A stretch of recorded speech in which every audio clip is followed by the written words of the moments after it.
Olá, seja bem-vindo a mais uma edição do Manchete Podcast. Como você sabe agora, além dos nossos canais nas redes sociais, você nos acompanha também na Rádio Mais RJ.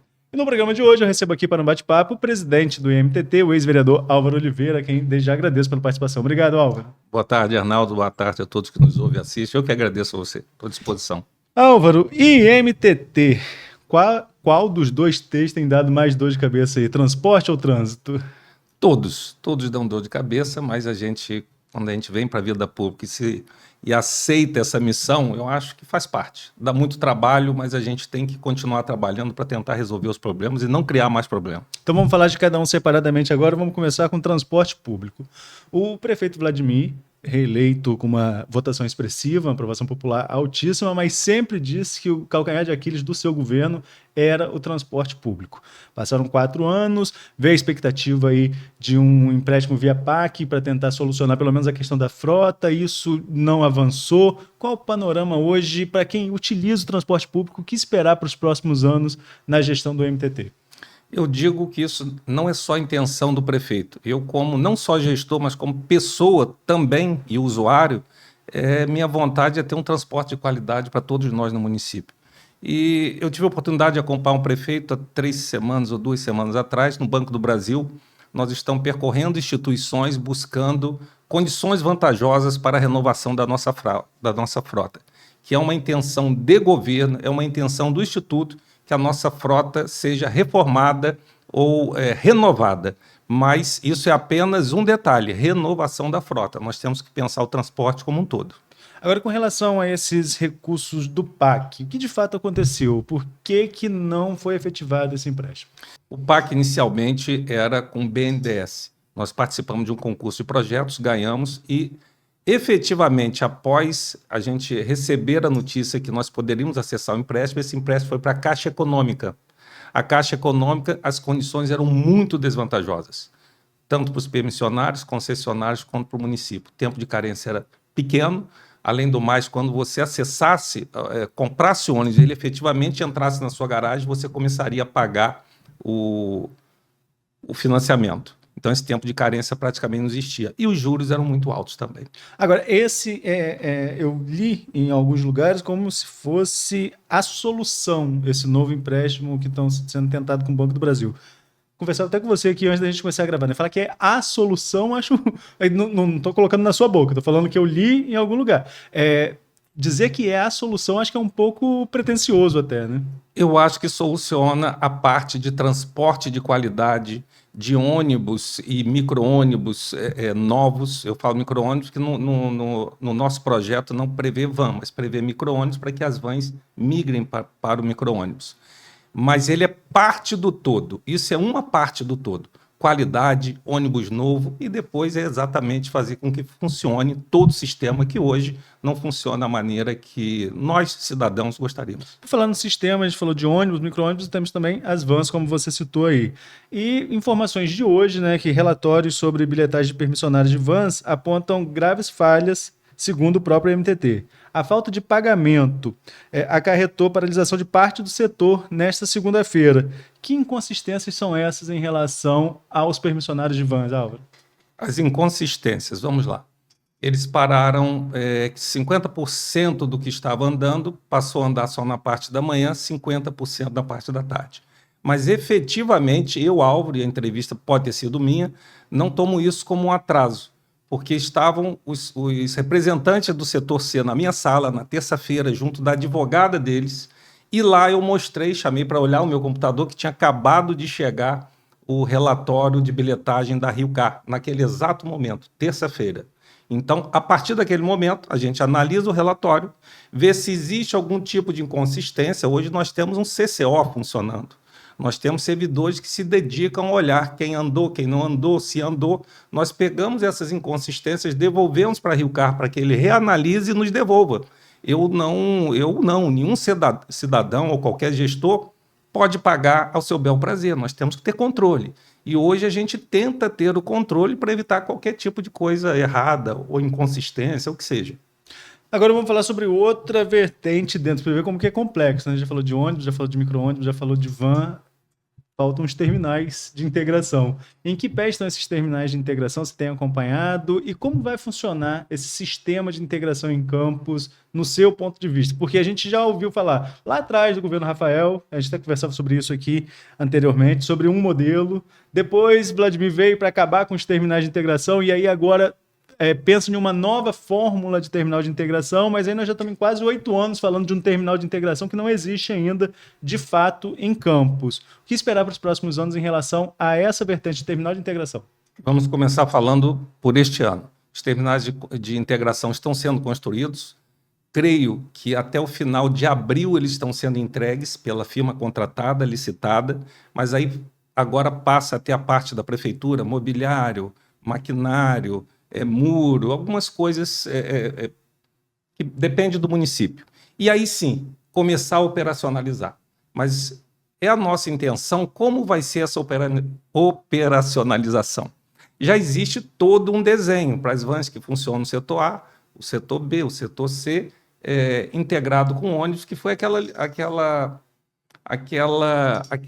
como é que se diz? Moldagem dada no governo Rafael, em integração de ônibus e van, que hoje é o mais utilizado em todo o Brasil. Eu, naquela época, eu estava vereador e eu acho que eu era até oposição, eu tive eu disse no plenário, olha, o sistema é muito bonito no papel, como vamos operacionalizar?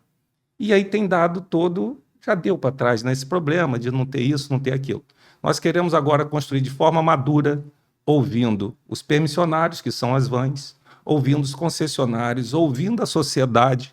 Nós temos uma audiência pública agendada na Câmara para junho, talvez até eu peça antecipação.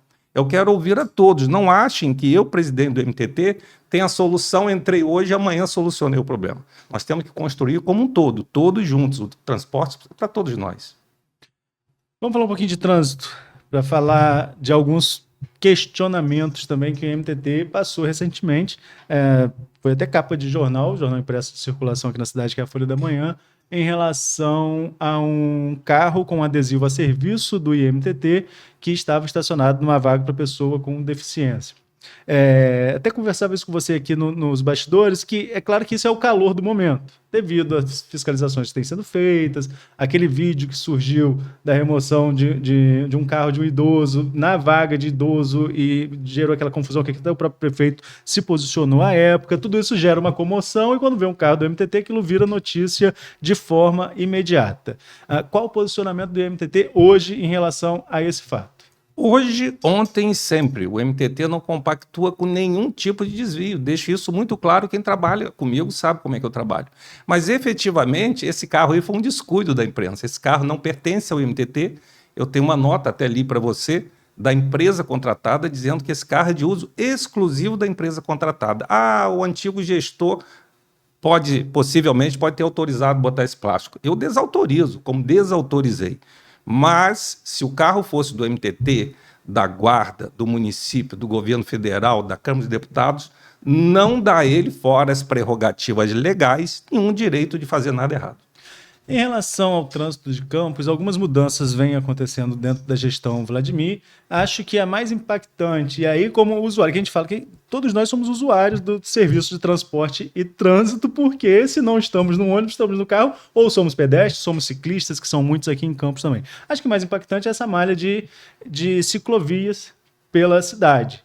Ao mesmo tempo, existem algumas reclamações. Vou trazer uma aqui, não minha, pessoal, mas que eu vi à época que foi instalada e você já deve ter ouvido também. Por exemplo, perto da Beneficência Portuguesa, a faixa de ciclista passa em frente ao hospital, do outro lado não pode estacionar. E as pessoas reclamam, mas se chegar com alguém doente, será que vão ter compreensão que parou aqui rapidamente?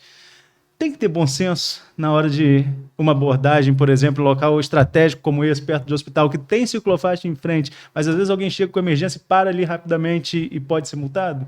São duas coisas diversas. Claro que nós temos que ter bom senso na rua, mas a beneficência, como um todo, ela também tem entrada para carro, ela tem estacionamento para veículo. Então, em tese, não justifica você ficar em cima de nada, nem ultrapassar nada. Mas quem está na rua é o ser humano. O ser humano é passível de erro. E nós temos uma coisa engraçada em Campos. Nós somos 500, quase 600 mil habitantes, 600 técnicos de trânsito, 600 mil técnicos de trânsito. Todo mundo se acha e tem o direito de opinar, Mas nem tudo que a gente opina é o que está descrito no Código de Trânsito, é o que pode ser feito perante a lei. Então a gente tem que ter o bom senso para, na hora certa, agir da maneira certa, mas é difícil, as pessoas estão na rua e no calor, como você disse, às vezes a pessoa que está sendo abordada não entende, aí quer discutir, o outro lado também é um ser humano que está ali agindo com bom senso, mas acaba uma hora. Eu acho que sim, quando você está em fiscalização, qualquer uma que seja, a nossa guarda tem agido com muita parcimônia, ela tem sido muito educada, mas, eventualmente, podem ocorrer erros, que não foi o caso. Vou falar do caso da guarda municipal dentro do shopping. Shopping não, foi supermercado. Eles foram chamados através de denúncia. Quando eles chegaram lá, a pessoa que fez a denúncia já estava filmando. Durante 40 minutos foi anunciado no microfone do supermercado que, eventualmente, supermercado e shopping ligam para a guarda para solicitar a retirada do carro. Nesse caso, não foi o supermercado, foi uma pessoa que estava lá filmando. 40 minutos anunciando para quem estava parado em vaga de idoso, sem o devido documento, porque nos é devido portar o documento. É aí que entra, que você fala, o bom senso. E, efetivamente, só quando chegou o reboque a pessoa efetivamente apareceu. 40 minutos chamando o microfone do supermercado. Então, efetivamente, não tinha documento, né? Chegou de repente, mas se o carro, e assim diz a legislação, se o carro já estiver em cima do caminhão, você não tem nem bom senso para fazer. Você tem bom senso, você ainda não subiu, você provar, não só provar que você é idoso, mas comprovar que você tem autorização para estar na vaga de idoso. Eu já tenho 60 anos. Por si só, não me dá direito de parar em lugar nenhum se eu não tiver o papel. E aí, se alguém me multar, eu vou dizer que ele está errado? Não, eu não tenho nada comprovando, lá no meu carro tem, mas não tem nada comprovando que eu sou idoso, eu preciso comprovar que eu sou idoso. Quando você chega em qualquer lugar que necessita de qualquer qualificadora, ser idoso, ser maior, ser menor, você tem que comprovar essa condição. E efetivamente não ocorreu isso lá. Então, tem que ter bom senso sim, mas também nós temos que entender que existem regras a serem cumpridas. Agora, em relação às câmeras, em relação aos sinais de trânsito na cidade, já estão multando? Realmente essas câmeras multam ou não multam o cidadão campista? Multam. As câmeras Campos têm 2 sistemas de câmeras, é bom que se diga. Um sistema de monitoramento maior para a segurança, nós falamos que é um cinturão de segurança. Nós temos 240 câmeras desse tipo e vamos também, a nossa intenção é crescer mais 240. Teremos 480 câmeras para efeito de segurança e tudo mais. E temos 140 câmeras fazendo o papel de trânsito, né? Do papel não só de trânsito, mas de vendo tudo que ocorre na sinalização em relação aos sinais. Não são todas que multam. Nós temos aonde são multados ou aonde é gerado algum tipo de infração, penalidade ou notificação, tem a placa avisando para que as pessoas respeitem. E eu efetivamente quero parabenizar todos os campistas. Claro que o que nós vemos hoje, antes de eu parabenizar, é preocupante. Justifica um carro capotado na 28 de março? Não, não tem nada que justifique. Aí alguém já fala assim, mas tem que botar câmera, tem que botar quebra-mola, tem que botar pardal. Aí na hora que você bota, gente, você está enchendo a cidade de pardal, está enchendo a cidade de quebra-mola. Mas parabenizo por quê? Não foi uma vez só, várias vezes que eu paro no sinal, pessoas que estão avançando a faixa, eles dão ré. O número de motos parados nos sinais hoje é significativo, embora ainda haja muito desrespeito, e é bom que se diga. No ano 2024, Arnaldo, 5.974 pessoas que deram entrada no Ferreira Machado, vítima de acidente de trânsito. 3.444, vou repetir, 3.444 acidentes de moto. Semana passada, em 36 horas, nem chegou a 2 plantões.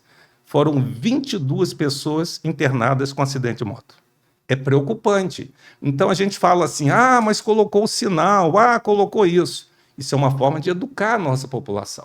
Isso é uma forma de despertar-nos para que a gente cumpra as leis de trânsito que existem aí para isso, para salvar a sua vida, a minha vida e daquele que está botando a vida dos outros em risco. Agora, já dá para fazer um balanço? Tem registrado muita multa? Tem realmente aquela questão? Porque parece que. Aí eu vou na dúvida aqui, quem tem habilitação, mas não lembra tanto assim mais da questão do Código de Trânsito. Tem gente que diz que tem um limite de horário. A partir de tal horário, você pode ali ultrapassar, mesmo que o sinal esteja vermelho, devido à questão de segurança. Isso existe? Tem horário realmente que flexibiliza a questão da multa? E como que está o panorama na cidade? Tem registrado muitas multas? Nós tivemos um decréscimo significativo de multas nos 2 primeiros meses, agora do verão. Com o retorno às aulas, e talvez me parece que as pessoas tenham esquecido do sistema de monitoramento, essas multas voltaram a crescer, conforme eu te disse, em 48 horas, 36 horas, 22 pessoas internadas no Ferreira Machado. Capotamento da 28 de março, atropelamento na Ovídio Manhães, atropelamento na Riachuelo, as ruas estão sinalizadas. Aí, daqui a pouco, eu digo que o quebra-mola é uma medida extrema e a última medida a ser feita como restrição. Talvez nós tenhamos até que fazer, mas nós só estamos fazendo isso pelo desrespeito que está havendo às leis de trânsito. E aí, meus amigos, eu falo para vocês, houve esse decréscimo e, de repente, no retorno às aulas, isso voltou a aumentar. Então, nós temos que ficar atentos. Eu falo que Campos é conhecido por ser um povo, né, tá sempre alegre, recebe bem, mas nós temos que ser conhecido como a cidade que mais respeita as leis do trânsito. Esse é o nosso sonho. Mas em relação ao horário, voltando, existe alguma flexibilização? Desculpa. De 10 horas da noite às 6 da manhã, não existe no código dizendo que você não pode fazer, mas as câmeras para efeito de avanço de sinal não estarão atuando. Eu não posso pregar e nem pregarei nunca desrespeito à lei do trânsito. Só posso dizer que de 10 horas da noite às 6 da manhã, para efeito de avanço de sinal, essas câmeras não estarão operando. Álvaro, vamos falar um pouquinho de política para depois a gente fechar com o MTT, nosso bate-papo, que é rapidinho. O seu partido, você foi candidato a vereador, né, nessa eleição.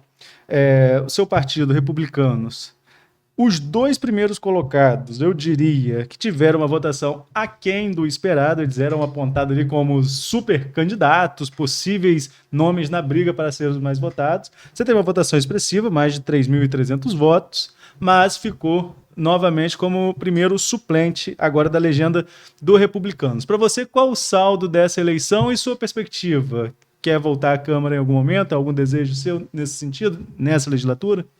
Não nesse momento. Eu acho que quando a gente se predispõe a algum tipo de ação, nós temos que levá-la até onde a gente tem condições de realizar ou não realizar. E, de repente, se não estiver conseguindo realizar, eu costumo muito dizer isso, pega o seu banquinho e sai de mansinho. Simples assim.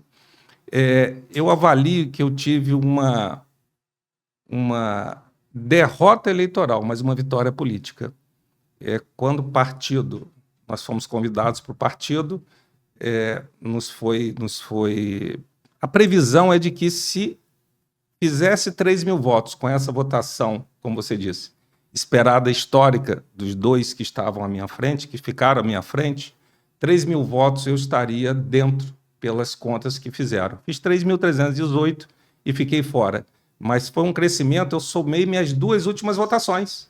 A da primeira legislatura e da segunda legislatura fiz numa só. Então, a vitória política, para mim, foi muito grande.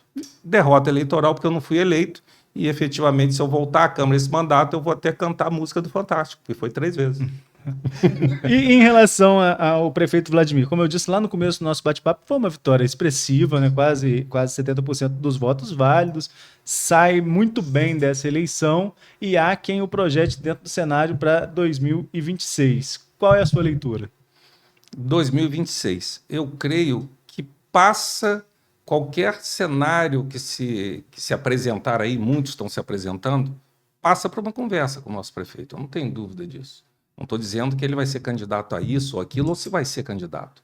Mas creio eu que com o número de votos e a expressão que ele está na nossa região, as pessoas vão procurar e conversar com ele, para qualquer tipo de composição, de conversa, não importa. mas acho que passa por uma conversa com ele, sim. Eu falei com o Álvaro, com o Weiner aqui na semana passada, que, independentemente de lado político, a gente está vendo atores de campos se posicionando bem nesse cenário. Você tem Vladimir como prefeito reeleito e que está cacifado para entrar na próxima eleição, e tem o nome colocado pelo governador Cláudio Castro, que é do presidente da Leste, Rodrigo Bacelar, também como possível candidato à sucessão. Claro que tudo ainda é muito embrionário, né? Estamos ainda no período de pré-eleição. Qual é a sua visão em relação a esse aspecto? Nomes jovens da política, né? Não são nomes mais tão jovens assim, mas novos na política, de campos despontando no cenário estadual. Gente, para falar a verdade, me traz, enquanto político e cidadão, muito orgulho. Pessoas de campos, né?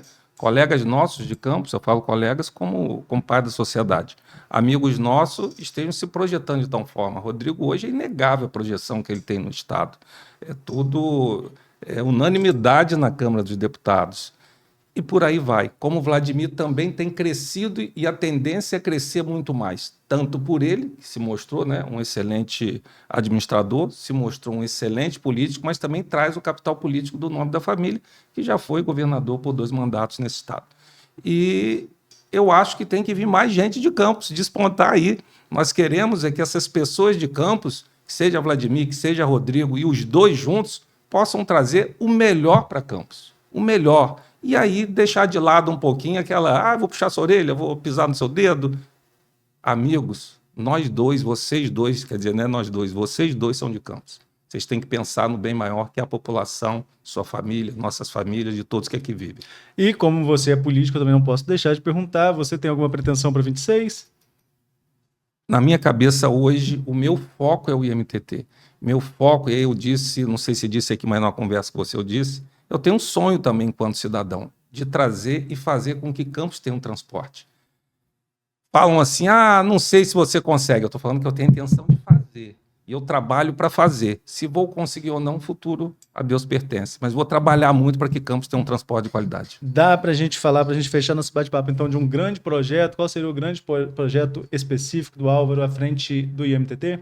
Fazer com que o transporte seja de qualidade, não só de ônibus novos, mas com horários, você sabendo o horário que você vai pegar o seu ônibus, encontrar ele lá, o horário que você vai pegar a sua van, encontrar ele lá, ônibus e vans com tempo de utilidade previsto em lei, com qualidade no que está servindo a população. Esse é meu sonho, que todos entendam que todos nós somos atores do mesmo processo.